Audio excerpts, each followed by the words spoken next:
Okay, get this. What if I told you that someone once sold the Eiffel Tower? It sounds absolutely impossible, right? But it's true. And the craziest part? He didn't just do it once, he did it twice. This is the unbelievable story of one of the greatest con artists in history. It really makes you think, doesn't it? If you had to put a price tag on one of the most famous structures in the entire world, what would it even be? Billions? Is that even a number you can calculate? I mean, it's a landmark that feels, well, priceless. But for one guy, the price was very, very specific.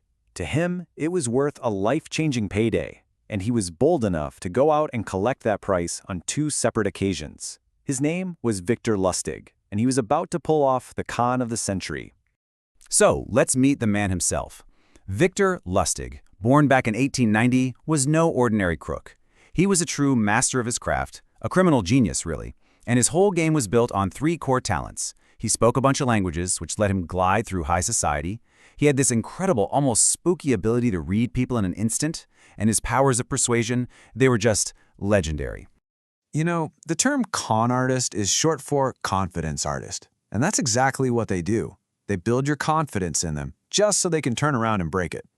Lustig really perfected his skills on those fancy old-timey ocean liners, charming the rich passengers and then, quietly helping himself to their money before the boat even pulled into port. All right, so the stage for his absolute masterpiece was Paris, 1925. And like a lot of brilliant plans, this one didn't just pop out of nowhere. Nope, it all started with something he just casually read in the morning paper. So he's reading, and he comes across this article about a real problem the city was having.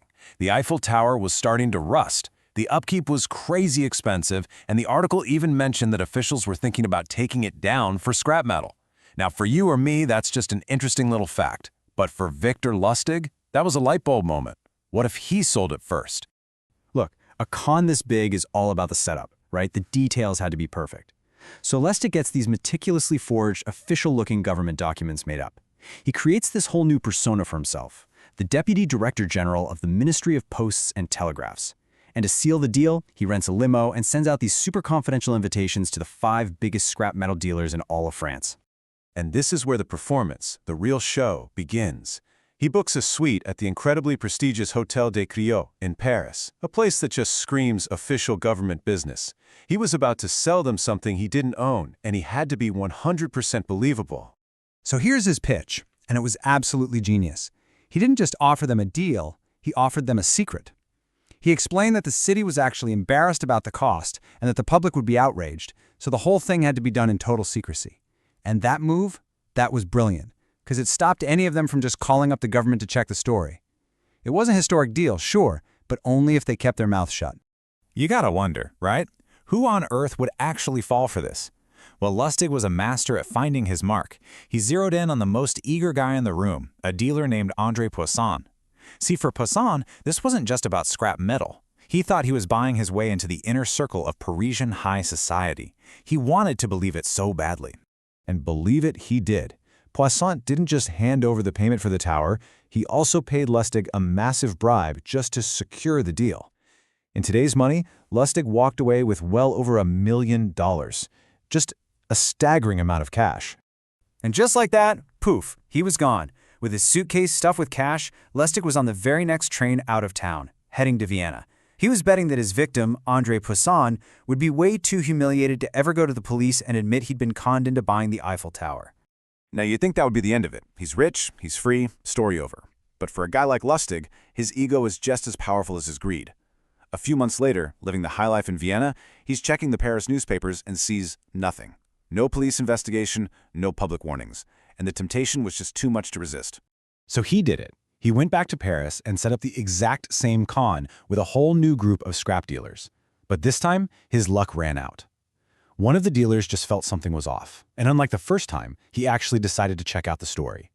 One quick call to the ministry and the whole thing unraveled.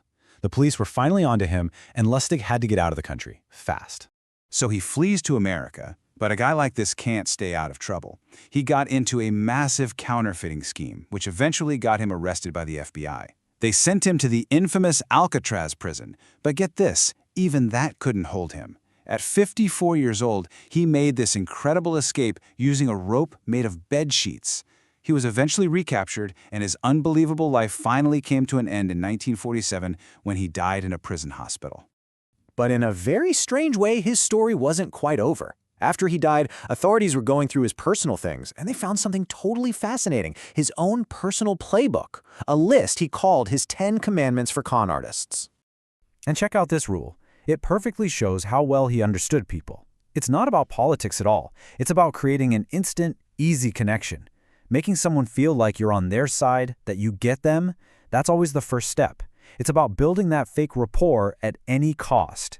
And then there's this one, which shows you the incredible discipline behind all that charm. Never get drunk. It's a little reminder that even when he was being your best friend, he was always working, always in control, and never, ever letting his guard down. For him, the con was a full-time job. So why did it all work? It worked because the psychology behind it is timeless. Lustig wasn't really selling scrap metal. He was selling the promise of an easy, exclusive insider deal. He was a master at exploiting our greed, our ego, and our natural tendency to trust what things look like on the surface. And it's the exact same playbook that's used today in those phishing emails promising you a fortune or those crypto scams on social media promising a life of luxury. So what's the lesson here for all of us? Well, the takeaways from Lustig's story are just as relevant now as they were in 1925. That urgent text from your bank, that once-in-a-lifetime investment opportunity from a stranger online, they're all just echoes of Lustig's pitch. If a deal sounds too good to be true, it is. Always, always check who you're dealing with. Be extra skeptical of any deal that has to be a secret. And above all else, trust, but always, always verify. And that kind of leaves us with one final thought. Lustig's most powerful weapon was his charm, his ability to make people trust him instantly. It's a powerful reminder that sometimes the most convincing, smoothest person in the room is the one you need to watch out for the most. So, who is that person in your world?